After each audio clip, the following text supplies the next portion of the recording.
اور پھر آپ صلی اللہ علیہ وسلم نے فرمایا کہ اس وقت تمہاری کیا حالت ہوگی جب تم نیکی کو برائی، نیکی کو گناہ اور گناہ کو نیکی سمجھنا شروع کر دو گے۔ عرض کی گئی یا رسول اللہ کیا ایسا بھی ہوگا؟ اور یہ بھی ہمارے سامنے ہے، یہ ہے گناہ کا کام، ہم اسے نیکی سمجھ کے لگے ہوئے ہیں۔ وہ ہمارے ماحول میں مکان گروی رکھا جا رہا ہے، سود کا کام کیا جا رہا ہے سارے عام، اور پوچھیں گے بھی صحیح، پتہ بھی ہوگا، لیکن پھر بھی ہم کیے جا رہے ہیں۔ اور سود ایک ایسا گناہ ہے جس کے بارے میں اللہ نے قرآن مجید میں فرمایا جو سود کا کاروبار کرتا ہے وہ اللہ سے اور اس کے رسول سے جنگ کا اعلان کرتا ہے۔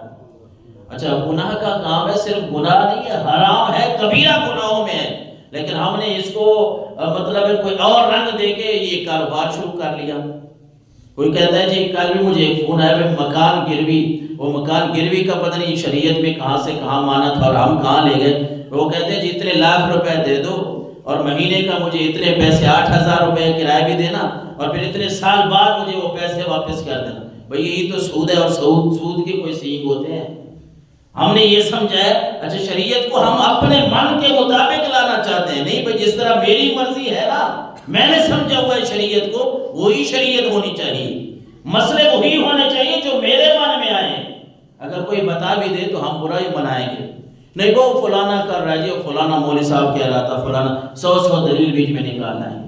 یہ نہیں سوچیں گے کہ اللہ کے نبی صلی اللہ علیہ وسلم نے تو فرمایا جو چیز تمہیں شک میں، یہ تو دور کی بات ہے کہ کسی چیز میں پاک، اللہ کے نبی نے فرمایا جو چیز تمہیں شک میں ڈالے اس چیز کو ہی چھوڑ دو، وہ کام ہی چھوڑ دو جو تمہیں شک میں ڈالے کہ یہ ہمارے لیے حلال ہے کہ حرام۔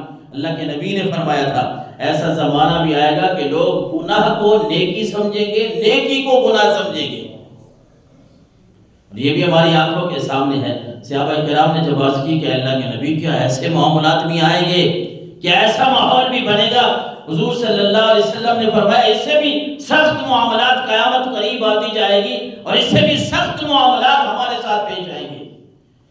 اور پھر صحابہ کرام رضوان اللہ تعالی علیہم اجمعین سے میرے آقا علیہ الصلوۃ والسلام نے فرمایا کہ جتنے بھی معاملات سخت ہونا تو بچے گا وہی جس نے اللہ اور اس کے رسول کی اطاعت کر لی، جس نے اللہ اور اس کے رسول کی بات کو مان لیا وہی بندہ بچ جائے گا۔ نہیں تو اس میں یہ بھی ہے کہ بندہ دوسروں کو تو حکم دیتا رہے، کہتا رہے، اور خود اگر ان باتوں پہ عمل نہ کرے تو پھر جس طرح اللہ کے نبی صلی اللہ علیہ وسلم نے فرمایا، مشکوٰۃ شریف کی حدیث مبارکہ ہے کہ یجاء بالرجل یوم القیامہ فیلقیٰ فی النار، ایک آدمی کو لایا جائے گا قیامت والے دن، اسے جہنم میں ڈال دیا جائے گا۔ جہنم میں جب ڈالیں گے فرشتے، فتن ذالک اقطابہ فی النار، اس کی انتڑیاں جو ہے وہ جہنم میں آگ میں نکل آئیں گی۔ فیطحن فیہا کطحن الحمار برحاہ، وہ ان انتڑیوں جو آگ میں، اس کی انتڑیاں خود بھی آگ میں کھڑا ہے، خود بھی آگ میں کھڑا ہے، انتڑیاں باہر نکل آئی ہیں۔ جس طرح گدھا چکی کے گرد گھومتا ہے اسی طرح وہ ان انتڑیوں کے گرد گھوم رہا ہوگا۔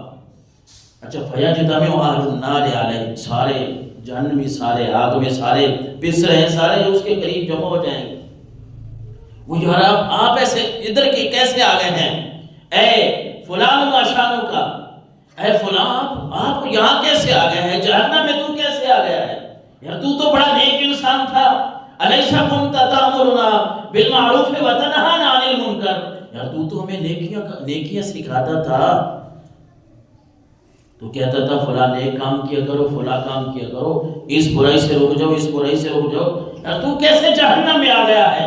تو اللہ کے نبی صلی اللہ علیہ وسلم نے فرمایا، وہ کہے گا ہاں کنت آمرکم بالمعروف ولا آتیہ، میں اس لیے آ گیا ہوں کہ میں تمہیں نیکیوں کا حکم دیتا تھا، خود نیک کام نہیں کرتا تھا۔ اللہ اکبر۔ اور کہے گا وانہاکم عن المنکر وآتیہ، تمہیں برائیوں سے روکتا تھا، خود انہی برائیوں میں شامل ہو جاتا تھا۔ ایسے لوگوں کے لیے کتنی بڑی وعید ہے۔